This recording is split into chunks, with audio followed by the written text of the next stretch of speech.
الله تعالى وبركاته. بسم الله الرحمن الرحيم. الحمد لله واحد الأحد الفرد الصمد الذي لم يلد ولم يولد ولم يكن له كفوا أحد. أشهد أن لا إله إلا الله وحده لا شريك له وأشهد أن محمدا عبده ورسوله سيد الجن والبشر. رب اشرح لي صدري ويسر لي أمري واحلل عقدة من لساني يفقه قولي. اللهم أرنا الحق حقا وارزقنا اتباعه وأرنا الباطل باطلا وارزقنا اجتنابه. قال الله تعالى في القرآن العزيز: أعوذ بالله من الشيطان الرجيم. فمن يرد الله أن يهديه يشرح صدره للإسلام ومن يرد أن يضله يجعل صدره ضيقا حرجا كأنما يصعد في السماء كذلك يجعل الله الرجس على الذين لا يؤمنون. صدق الله العظيم. Muslimin muslimat rahimahullah, pada malam ini, malam yang penuh dengan rahmat dan barakah, malam yang bertarikh 20 Rajab 1445 Hijriah. Alhamdulillah, kita mulakan dulu kuliah kita ini dengan sama-sama kita rafa'kan kesyukuran kepada Allah di atas limpahan kurnia dan rahmat, di atas limpahan pemberian yang tidak putus-putus daripada Allah. Maka kita menjadi manusia yang dapat hidup dengan senang dan selesa, dan yang paling penting ialah kita dapat beramal sepenuhnya dengan pemberian Allah supaya kita dapat selamat dan berbahagia di dunia dan juga di akhirat Allah Subhanahu wa ta'ala. Dan yang paling penting sekali untuk kita sama-sama faham, kita syukur sungguh-sungguh ini kerana Tuhan jadikan kita manusia yang sentiasa sedar dalam hidup kita di atas muka bumi Allah Subhanahu wa ta'ala.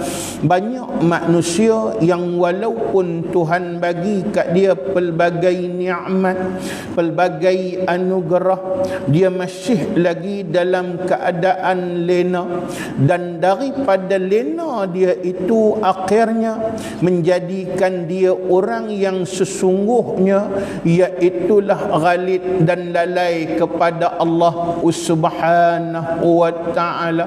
Dia tidak akan sedar sampai satu peringkat. Dia sedar bila? Iaitulah apabila malaikat maut datang kepada dia untuk menjalankan titah perintah Allah Subhanahu wa ta'ala. Masa tu baru dia sedar, dan dia pun tahu sudah terlambat.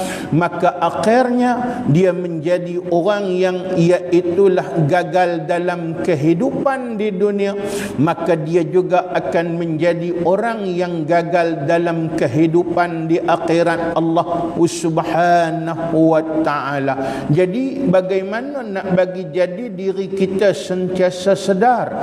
Maka kita kena sentiasa diketuk, kita kena sentiasa adanya satu booster yang sentiasa menggalakkan kita untuk menjadi manusia yang tidak membiarkan hidup kita berlalu begitu sahaja. Yang disebut oleh Imam Al-Ghazali di dalam kitabnya yang bernama Minhajul Abidin.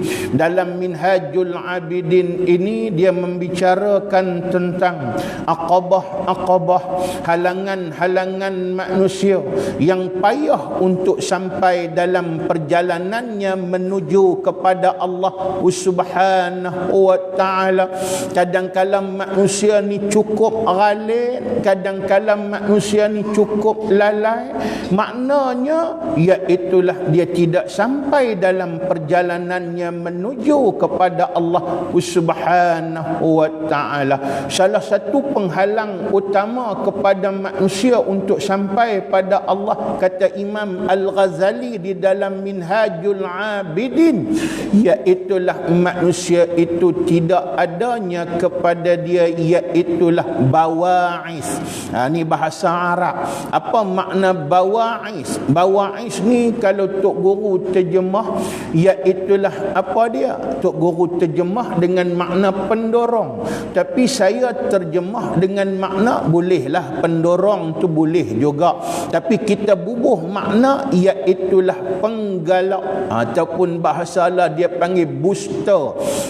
Kadang harap kita saja kita tak sampai pada Allah, kena ada booster, iaitulah nak galak kita, nak tekan kita, nak press kita supaya kita bersedia untuk perjalanan jauh, dan kemudiannya perjalanan tadi ada banyak onak duri dan juga halangan. Mai pilah halangan lagu manapun kita sampai kepada Allah Subhanahu wa ta'ala. Dan disebut di dalam kitab ini booster yang paling penting ialah ada dua. Apa dia? Satunya dinamakan khaufun dan yang keduanya dinamakan rajaun. Apa dia khaufun dan apa dia rajaun? Iaitulah khaufun maknanya adanya sifat takut pada Allah Subhanahu wa ta'ala, dan yang keduanya rajaun, adanya sifat harap pada Allah Subhanahu wa ta'ala. Dua-dua ni kita kena combine sungguh dalam hidup kita. Takut kepada Allah kena ada hari-hari, kena ada sifat takut pada Allah, dan kemudian jangan takut saja. Kalau takut saja pun jadi masalah. Dia kena tambah dengan iaitulah harap. Kena harap sama pada Allah Subhanahu wa ta'ala.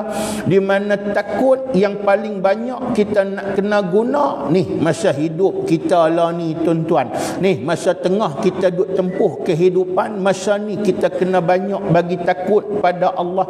Sebab takut itulah yang akan wujud dalam diri kita. Bila kita takut pada Allah, maknanya dia menghalang kita untuk melakukan dosa dan maksiat pada Allah Subhanahu wa ta'ala.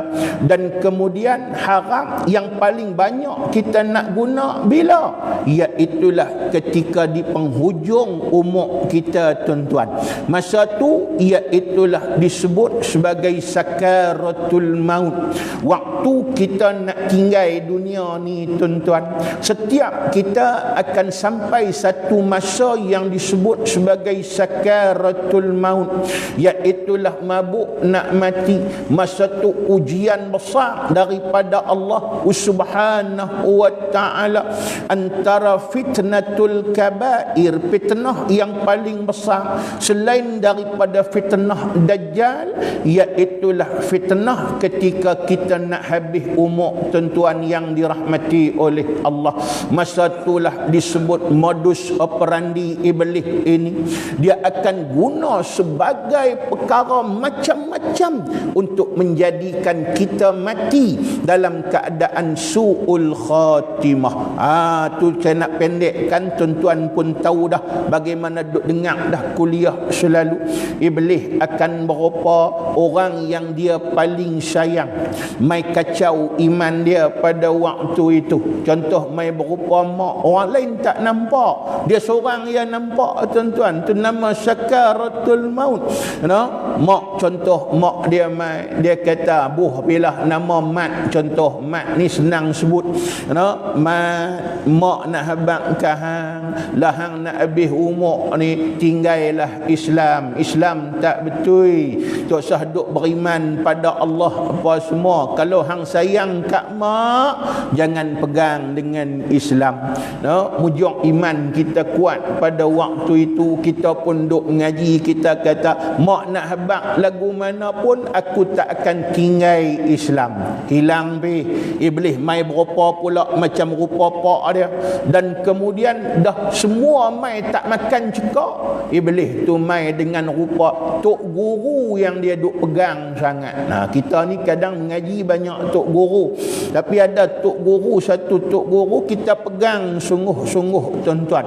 Dia mai berupa tok guru tu pun kata, mat hang tinggal Islam, aku ajak hang semua dulu tak betul dan sebagainya, aku silap dan sebagainya. Kita kata pilah tok guru nak kata lagu tu, terpulang kat tok guru. Aku pegang hak tok guru habaq dulu, kita kena beriman dan Islam pada Allah. Jadi alhamdulillah, mujur kita ni orang yang kuat iman, kita tidak terpengaruh dengan dakyah iblis yang mai pada waktu itu, tuan-tuan muslimin muslimat yang dirahmati oleh Allah. Iblis serenda? Tak, nama iblis dia tak akan serenda.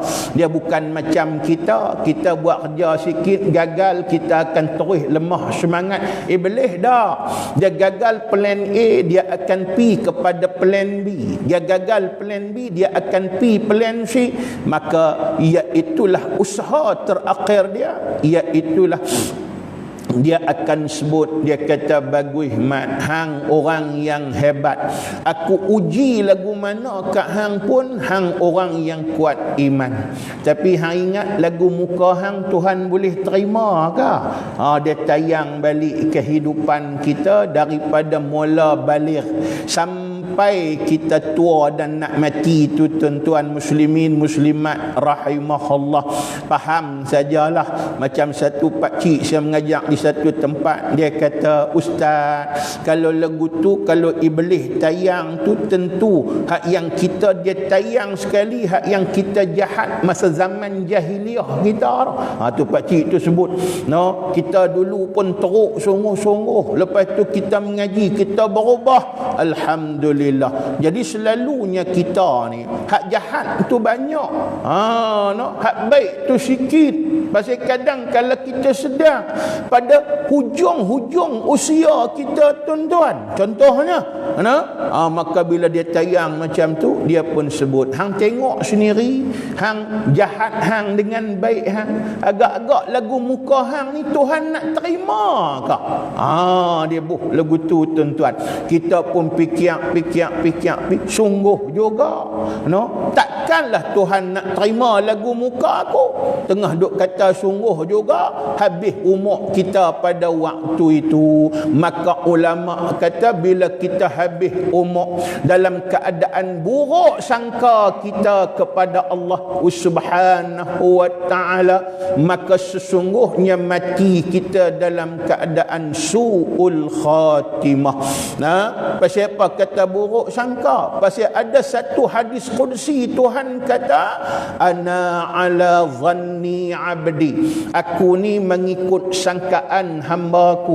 Kalau hamba-Ku sangka baik kat aku, baik aku buat kat dia. Kalau jahat hamba-Ku sangka pada aku, jahat aku buat kat dia. Tuan-tuan muslimin muslimat rahimahullah. Pasal itu saya sebut tadi, di hujung usia harapan harapan cukup kuat kita pada Allah. Jadi rojak ni yang kita nak guna sangat-sangat masa nak habis umur, tuan-tuan. Jangan buruk sangka kita dengan Allah. Combine dua-dua ni, insya-Allah dia akan jadi booster yang sentiasa boleh menggerakkan kita untuk sampai perjalanan kita kepada Allah dengan sempurna. Tapi macam mana nak bagi dapat khauf dan raja ni? Dia kena suntik. Suntik dengan apa? Iaitulah dengan peringatan Allah, peringatan Nabi, peringatan ulama. Nak dapat peringatan semua tu di mana? Di dalam majlis ilmu Allah Subhanahu wa ta'ala. Alhamdulillah, kita syukur sungguh-sungguh malam ni kita dapat bersama-sama sekali lagi dalam majlis ilmu, dan kita akan sambung perbicaraan kita. Dan malam ni kita akan mula masuk kepada kitab. Setelah bulan lepas 31 hari bulan penghujung tahun lepas kita dah bincang tentang dan saya dah cerita panjang perkenalan kita dengan kitab. Kita dah berkenalan dengan kitab, kita dah tahu siapa pengarang kitab, kita dah tahu dia punya manaqib sedikit sebanyak. Ini akan melahirkan rughbah, kegemaran kita dalam membicarakan kitab. Kitab yang kita nak bincang bernama Qatrul Ghaisiyah, iaitulah maksudnya titisan air hujan fi ma'rifatillah, pada iaitulah dalam perkenalan dan mengenal Allah Subhanahu wa ta'ala, karangan seorang ulama yang agung yang bernama Tuan Husin bin Muhammad Nasir bin Muhammad Tayyib bin Mas'ud bin Abu Su'ud bin Muhammad Arsyad bin Abdullah Al-Banjari. Itu dia saya sebut nasab dan keturunan dia, sebab kita nak bagi nampak hak kita mengaji ni satu kitab yang cukup hebat, dikarang oleh ulama yang penuh dengan keberkatan di atas muka bumi Allah, supaya apa yang kita buat ini juga dinaungi dengan keberkatan daripada Allah Subhanahu wa ta'ala. Baik, kita mula tengok kitab kita, tuan-tuan, pada muka surat yang pertama. Qala al-musannifu rahimahullahu ta'ala wa nafa'ana bi'ulumihi fid darain, amin. Bismillahirrahmanirrahim. Aku mulai, nak Tok Guru sebut mula-mula sekali, Bismillahirrahmanirrahim. Aku mulai. Aku ni siapa? Aku ni iaitulah pengarang dia lah, Tuan Husin bin Muhammad Nasir bin Muhammad Tayyib bin Mas'ud bin Abu Su'ud bin Muhammad Arsyad Al-Banjari. Dia kata apa? Aku mulai kitab ini dengan nama Allah. Allah yang mana? Allah iaitulah Tuhan yang memberi nikmat. Ia Tuhan dengan beberapa nikmat yang besar-besar, lagi yang mengurniai nikmat. Ia Tuhan dengan beberapa nikmat yang kecil-kecil. Tapi kalau kita ambil kepada maksud nikmat kecil ini, sebab iaitulah bukan dengan makna kita faham kepada kecil, tapi makna dia ialah nikmat yang seni-seni. Maksud nikmat yang seni-seni ni iaitulah satu nikmat yang cukup penting, tapi kita tak rasa nikmat tu, kita tak sedar nikmat itu sebagai nikmat. Tapi kalau ikut betul-betul, dia satu anugerah yang paling besar daripada Allah. Apa dia? Yang maksud nikmat yang kecil-kecil, nikmat yang seni-seni tu, iaitulah nikmat menyawa. Hak kita duk angkat satu, lepas tu turun pula, hap satu, lepas tu turun pula, tarik nafas, lepas tu hembuskan nafas. Yang ni berapa orang sedang, yang tu cukup penting. Nak sedang tak sedang tu pun kadang tak apa sedang juga. Masa bila dia main penat, dia main satu haru ni, nak menyawa tak apa lepas, masa tu baru dia sedang. Rupanya nikmat menyawa ni satu nikmat yang cukup besar di atas muka bumi Allah Subhanahu wa ta'ala. Sebab itu Tuhan putuskan nikmat utama ini, maka iaitulah kita akan menjadi manusia, disebut sebagai orang yang mati. Pasal itu orang mati disebut apa? Menghembuskan nafas yang terakhir, tuan-tuan. Bagi sedap nikmat menyawa ni, tuan-tuan. Kalau dia tak penat, dia tak asma, maka dia tak sedap, tuan-tuan. Jadi Tok Guru mula dengan apa? Iaitulah dengan menyebut nama Allah Subhanahu wa ta'ala. Yang tu terjemahan Tok Guru bagi Bismillahirrahmanirrahim. Yang Tok Guru mula kitab tu yang bila kita sebut Bismillah tu ada takdir dia. Tu yang disebut aku mulai. Kalau betul-betul nak bagi faham, maknanya abda'u bismillahirrahmanirrahim. Jadi abda'u tu takdir, maknanya iaitulah dalam bacaan tak ada, tapi itulah maksud dia. Aku mulai dengan menyebut nama Allah. Kalau kita baca sesuatu, contoh ayat Al-Quran, kita sebut mula dia apa dia? Bismillahirrahmanirrahim. Takdir dia apa dia? Aqra'u bismillahirrahmanirrahim. Aku baca dengan menyebut nama Allah Subhanahu wa ta'ala. Pasal apa takdir dia aku mulai dengan bismillahirrahmanirrahim? Pasal dia salah satu disebut oleh Tok Guru, walaupun dia tak tulis dalam ni, tapi inilah maksud utama kepada aku mulai. Satunya kerana nak mengikut sunnatullah.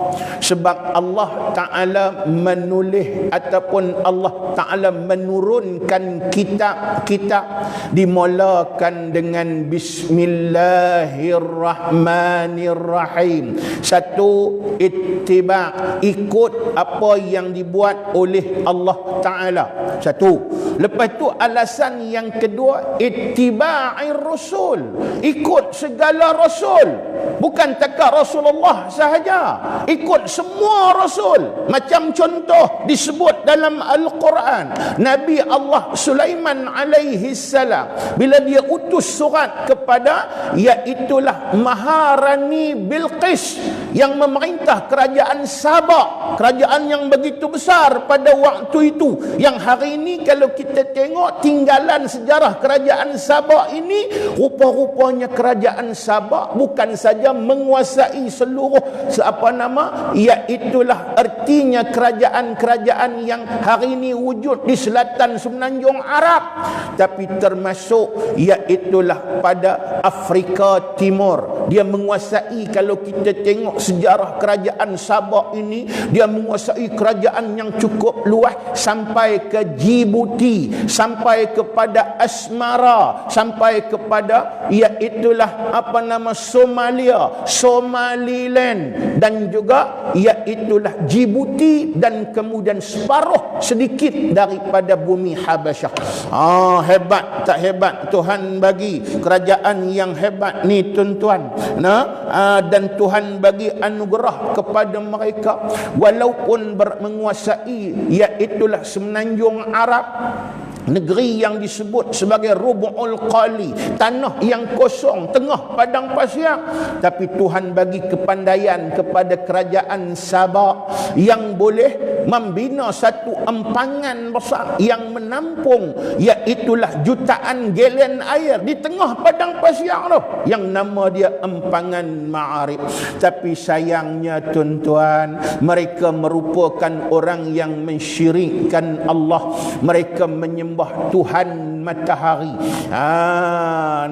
Jadi Tuhan iaitulah maknanya bagi Nabi Sulaiman kenai, kemudian Nabi Sulaiman ubah kerajaan Sabah ini menjadi satu kerajaan yang tunduk pada Allah Subhanahu wa taala. Permulaannya Nabi Allah Sulaiman hantar surat kepada Maharani Bilqis, iaitulah surat itu dimulakan dengan Bismillahirrahmanirrahim, daripada Sulaiman pemerintah Palestin kepada Maharani Bilqis yang memerintah kerajaan Sabah.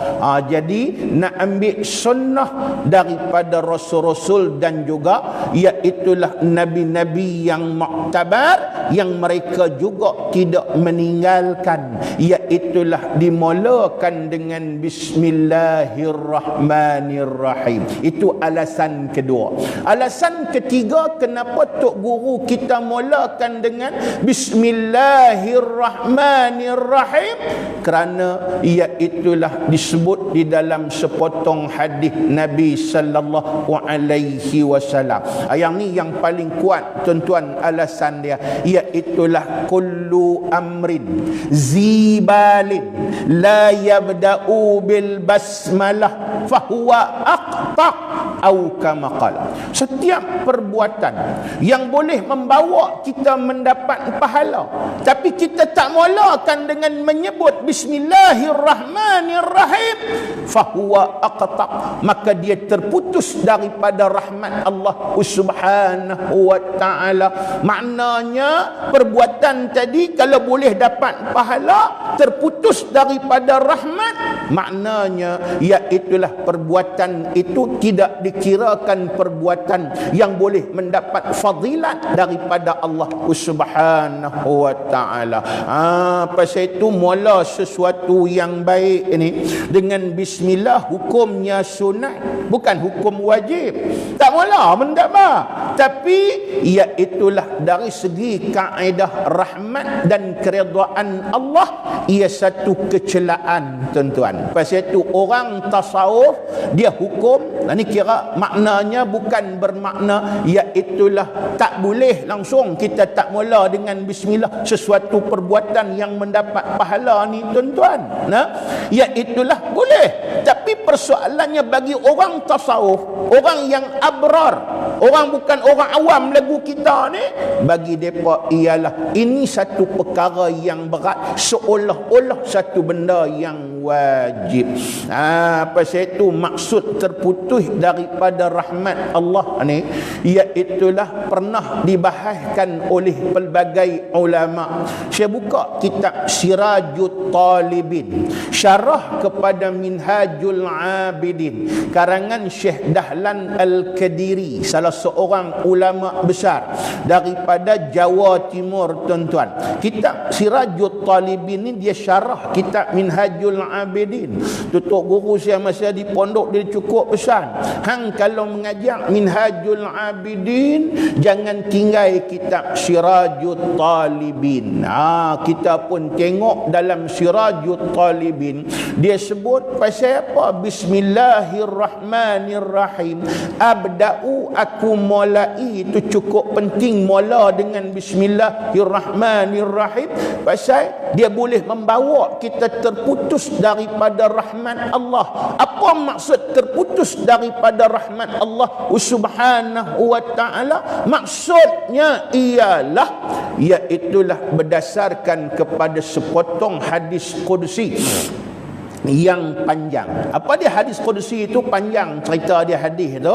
Dia kita ambil hak pendek dia sudah, di mana satu hari Allah Taala berfirman, wahai seluruh makhlukku, makanlah dan juga kecapilah segala nikmat dan rezeki yang aku berikan kepada kamu.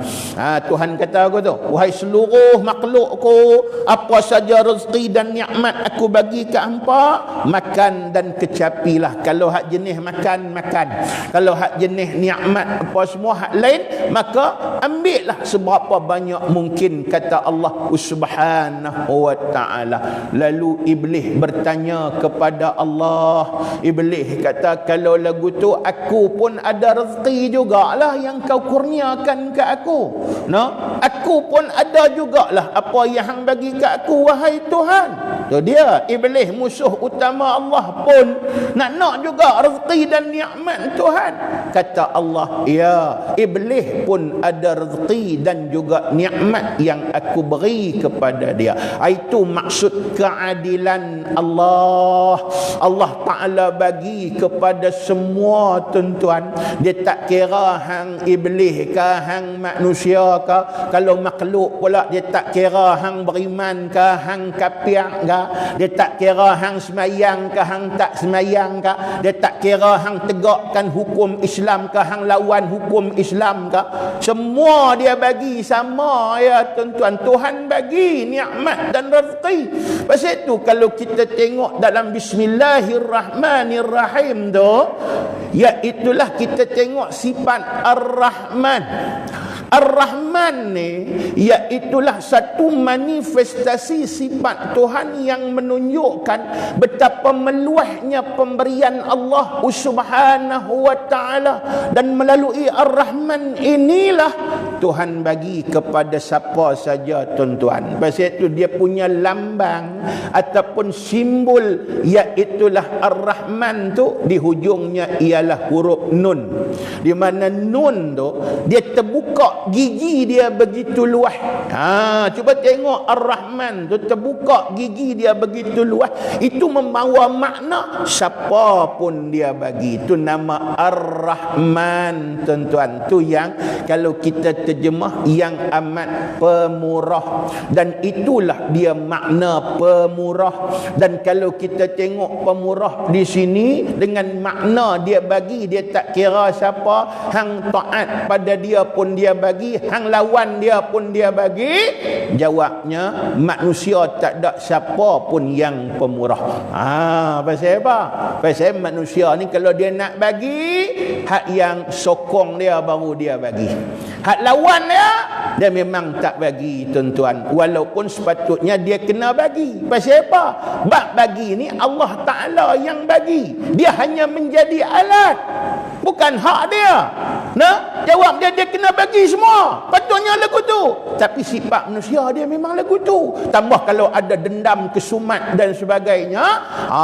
Jawab dia tak bagilah tuan-tuan. Tapi Allah Ta'ala dak. Ini nak habaq beza makhluk dengan Tuhan. Tuhan dia bagi semua. Walaupun hari-hari tak semayang.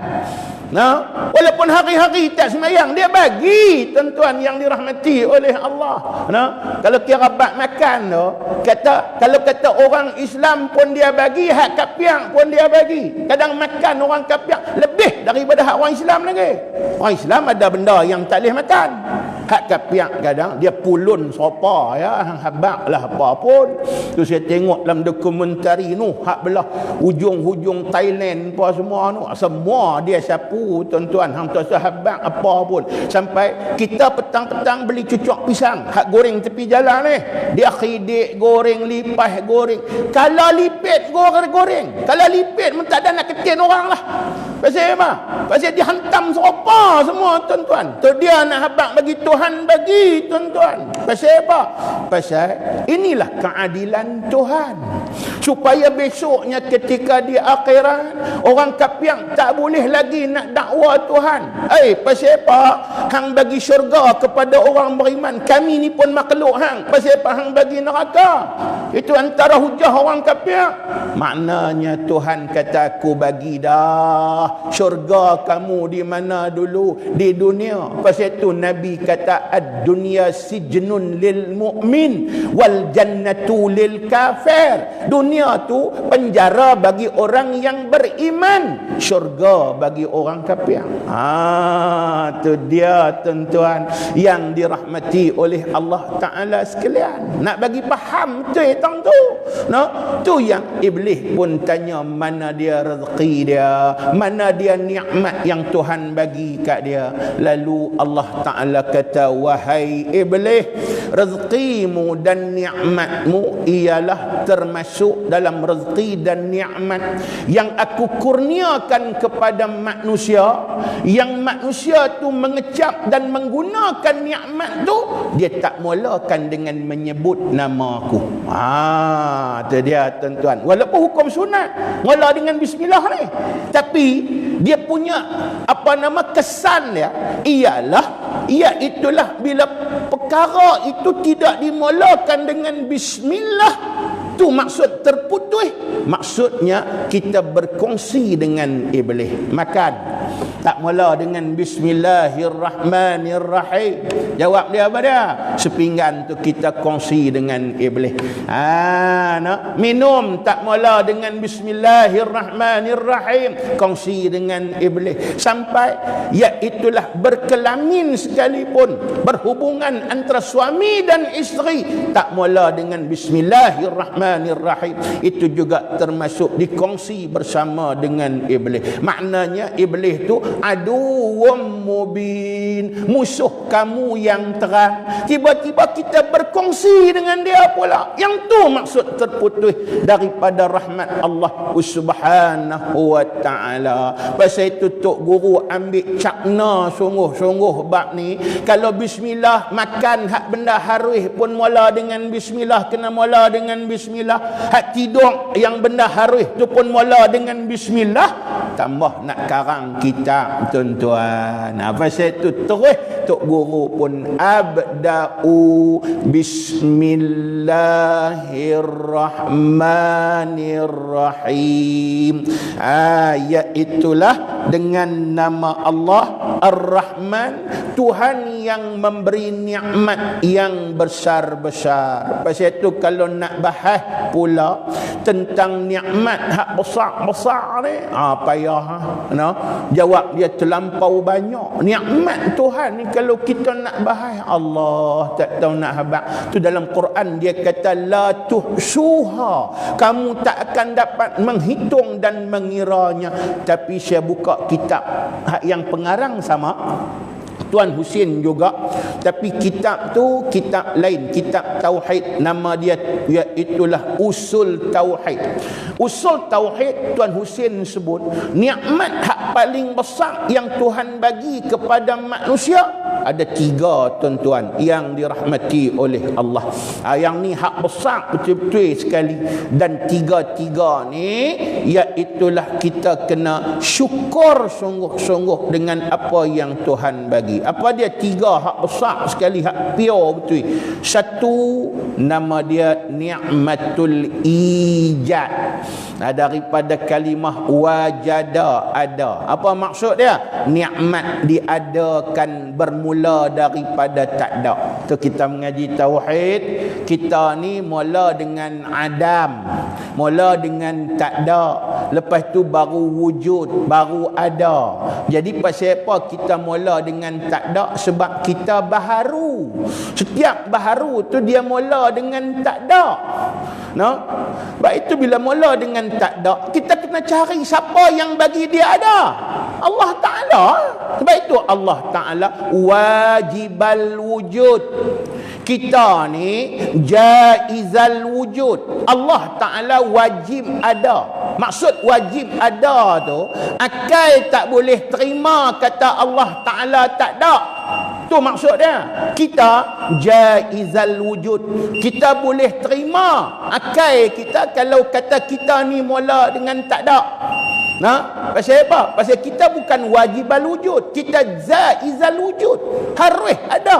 Allah Taala wajibal wujud. Tu maksud dia tuan-tuan, yang dirahmati oleh Allah Subhanahu wa Taala sekalian. Nah, jadi kita ni mula dengan tak ada.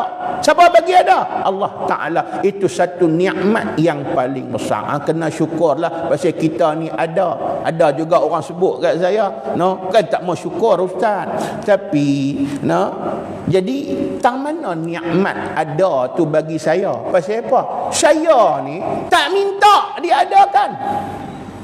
Tak minta diadakan. Siapa minta ada? Ada siapa minta? Tak ada. Tetap Tuhan bagi ada.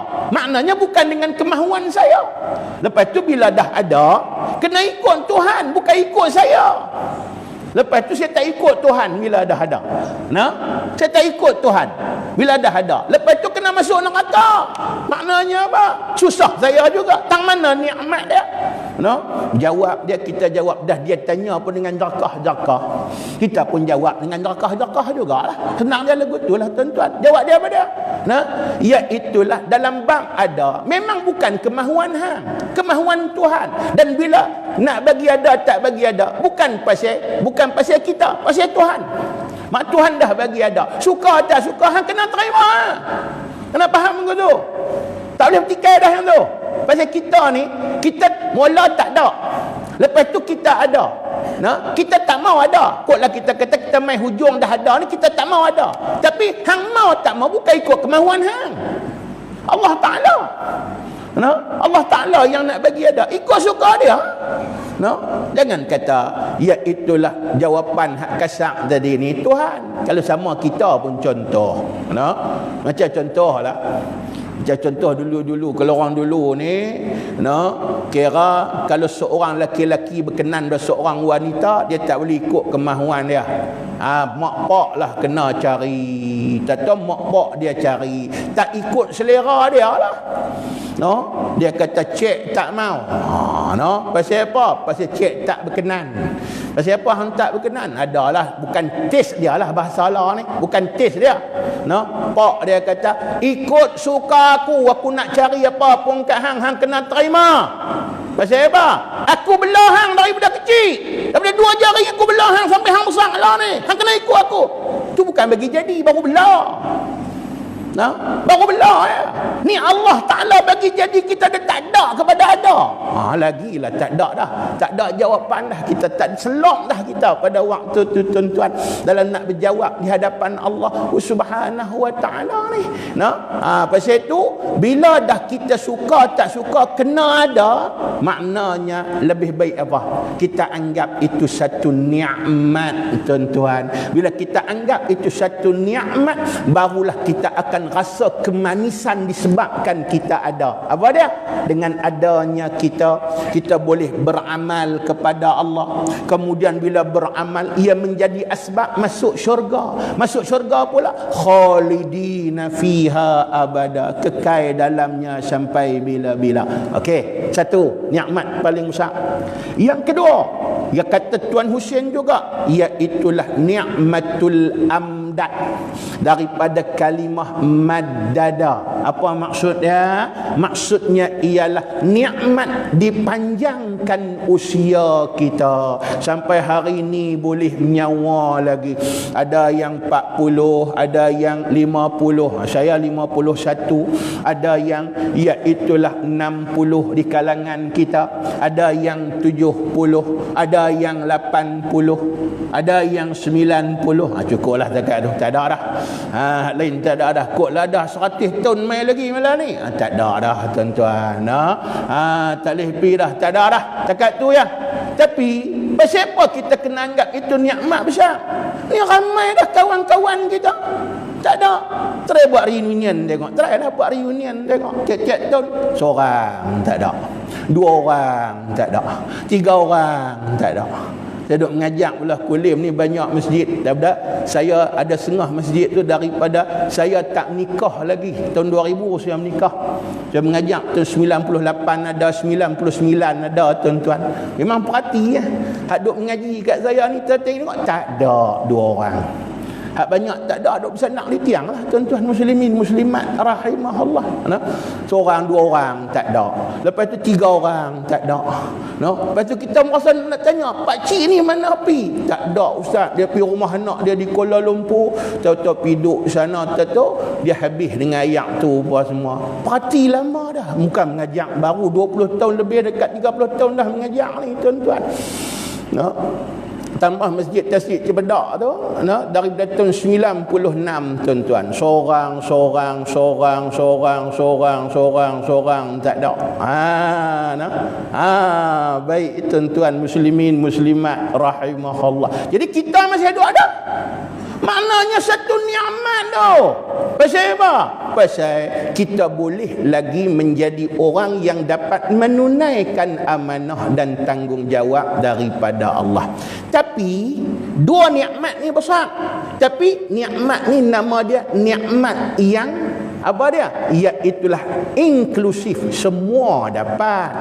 Ada dengan hidup sampai kelar ni, iaitulah siapa dia tuan-tuan muslimin muslimat rahimahullah, iaitulah maknanya kita kata iblis pun dapat, manusia pun dapat, manusia pula hak beriman pun dapat, hak kafir pun dapat. Maknanya semua dapat. Jadi besar juga. Tapi dia istimewa hak nombor 3. Kalau kita dapat 3-3 ni, kira lengkap. Apa dia? Nikmat hak paling besar sekali hak nombor 3 apa dia? Nikmatul irsyad. Nikmatul irsyad tu maknanya ialah nikmat petunjuk daripada Allah. Yang ni Tuhan tak bagi, hanya Tuhan bagi kepada orang yang Tuhan sayang. Nombor 1, nombor 2 Tuhan bagi kepada semua. Sebab itu nombor 1, nombor 2 manifestasi daripada Ar-Rahman. Tu yang nun terbuka di hujung tu. Semua bakal dapat. Tapi iaitulah hak ketiga ni nikmat petunjuk hanya dapat kepada iaitulah orang yang Tuhan sayang. Pasal itu di hujung dia huruf apa? Mim, yang rumah dia lubang kecil saja. Lepas tu tertutup pula. Baik tu yang ni orang panggil eksklusif. Tak ada, bukan semua dapat. Sebab itu siapa yang dapat 3-3 ni, dia dapat kesempurnaan nikmat. Apa dia nombor 3 tu? Nikmat petunjuk. Nikmat petunjuk tu apa dia? Masuk sekali dalam tu nikmat iman, nikmat Islam, nikmat tauhid, nikmat ma'rifah, nikmat ilmu dan juga nikmat hikmah. Lagilah hak segala jenis baik-baik itu. Nikmat dapat sifat mahmudah masuk dalam hati. Nikmat terbuangnya sifat mazmumah dalam hati kita ni tuan-tuan muslimin muslimat rahimahullah, maka itu termasuk nikmat yang paling besar. Pasal itu yang tu masuk dalam manifestasi Ar-Rahim. Pasal itu Ar-Rahim ni disebut dalam kitab Tafsir Sawi Imam Ahmad As-Sawi Al-Maliki. Ar-Rahim tu maknanya iradatul khair li ahlihi. Tuhan nak bagi kebaikan tu hanya untuk ahlillah, orang yang Tuhan berkenan. Saya rasa alhamdulillah kita semua dapat 3-3 ni. Iman ada kat kita alhamdulillah, Islam ada kat kita, tauhid ada kat kita. Walaupun mungkinlah kita kata hak ada kat kita ni basic asas kurang-kurang ada. Kalau orang kafir dia dapat 1-2 lah. Nikmatul ijad, nikmatul amdad. Irsyad tak dapat. Itu kaedah. Diuntung tak kita? Untung. Pertahankan apa yang kita dapat. Pasal itu Tok Guru mula dia kata, aku mulai kitab ini dengan nama Allah, Tuhan yang memberi nikmat, ia dengan beberapa nikmat yang besar-besar, lagi yang mengwarnai nikmat ia dengan beberapa nikmat yang kecil-kecil. Alhamdulillahillazi, to be continued. Tanda tentu tuan-tuan, insya-Allah kita sambung dalam kuliah kita yang akan datang untuk sama-sama kita mendapat rahmat daripada Allah. Tu ada orang kata, baca berapa baris ya ustaz ni? Kena hurai tuan-tuan. Pasal ada satu pak cik tu, saya mengajak satu tempat tu tuan-tuan. Kitab Penawar Bagi Hati. 21 tahun saya mengajak tempat tu tuan-tuan. Baru muka surat 82. Pak cik tu kata bila nak habis merasan saya habis umur dululah kot baru kitab ni habis. Saya kata boleh, kalau pak cik nak bagi habis malam ni boleh, tapi yang tu bukan nama mengajak, tu baca berita.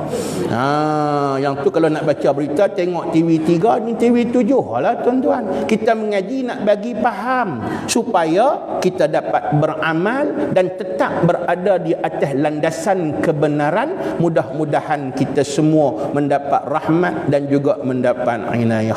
Dan kata pula saya ikut ada orang kata pula 2-3 baris ya, dah lah setiap 31 hari bulan saja. Setahun berasan 5 kali lah kot. Tak apalah, sekurang-kurangnya kita dapat ambil iktibar. Disebut oleh Imam Asy-Syafi'i, walaupun ada orang petikai dia tuan-tuan, biar pilah kat dia nak petikai lah, tapi kita takkan pertikai ulama-ulama yang memang muktabar di atas muka bumi Allah. Imam Asy-Syafi'i kata, ma la yadruku kulluh la tatruku kulluh. Tak boleh buat semua, tak boleh dapat semua, jangan tinggal semua. Kerana kita tetap, walaupun mungkin tak dapat yang banyak, sekurang-kurangnya kita tetap mendapat barakah dan keridaan Allah Subhanahu wa ta'ala. Mudah-mudahan ia menjadi pemangkin utama untuk selamatnya kita di akhirat Allah Subhanahu wa ta'ala. Mohon ampun dan maaf kalau ada silap dan salah. Yang baik daripada Allah, yang lemahnya saya, walaupun hakikat utama tetap daripada Allah. Kita tunda kuliah ini pada waktu yang lain dengan kita hadiahkan Fatihah pada Nabi sallallahu alaihi wasallam, sahabat, ijma' ulama dan mereka yang telah mendahului kita. Al-Fatihah. A'udzubillahi minasyaitonir rajim. Bismillahirrahmanirrahim. Alhamdulillahi rabbil alamin. Arrahmanir rahim. Maliki yaumiddin. Iyyaka na'budu wa iyyaka nasta'in. Ihdinas siratal mustaqim. Siratal ladzina an'amta 'alaihim ghairil maghdubi 'alaihim waladdallin. أعوذ بالله من الشيطان الرجيم. بسم الله الرحمن الرحيم. الحمد لله رب العالمين حمدا يوافي نعمه ويكافئ مزيده. يا ربنا لك الحمد كما ينبغي لجلال وجهك وعظيم سلطانك. اللهم زدنا علما وفقهنا في الدين وعلمنا التأويل. يا مقلب القلوب ثبت قلوبنا على دينك وعلى طاعتك وعلى مغفرتك. ربنا آتنا في الدنيا حسنة وفي الآخرة حسنة وقنا عذاب النار. صلى الله وسلم عليه والحمد لله رب العالمين. السلام عليكم ورحمة الله تعالى وبركاته.